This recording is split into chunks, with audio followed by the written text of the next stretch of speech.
You were born on a battlefield. Now, see where this long war began and where it ends. Israel.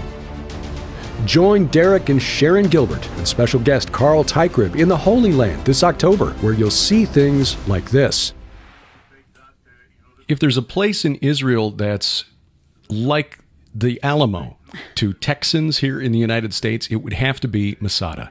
That's a really good way to explain it, because I would venture to say that there are many Christians who know their Bible that still don't really understand what Masada was all about, because in many ways our Bible ends, at AD 90 or so. Yes, we get a peek into the very end of days, but the history itself, it ends before Masada happened. Well, yeah, it ends with the letters of Paul, so the book of Acts and then the epistles really conclude before AD 70 with the fall of Jerusalem. Exactly. And then Masada fell 3 years later. And then John was writing in about AD 90, so that's about the last historical point that we get. Right. Eschatologically, it's different, but yeah, Masada it's this incredible place that King Herod had built as his last redoubt.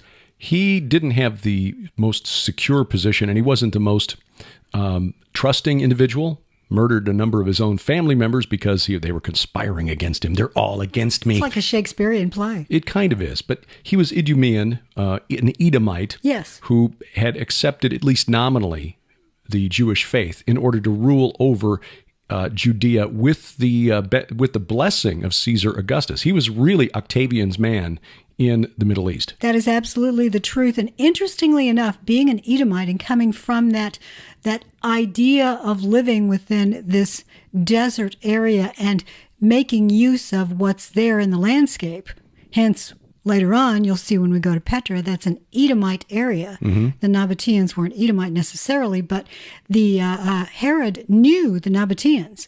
He grew up knowing their capabilities, yes, and he made use of that. Politically speaking, the relationship between Herod and his father Antipater and the Nabatean Arabs was complex. Sometimes they were allied, sometimes they were not. There was some intermarriage between the families.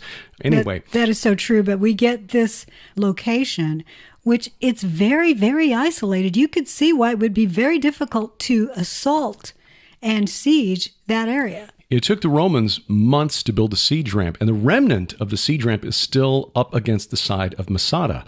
The fall of Masada is epic. There's a feature film that's been made of this, which it's based on the story told by Josephus, the Jewish historian, who had taken part in the rebellion.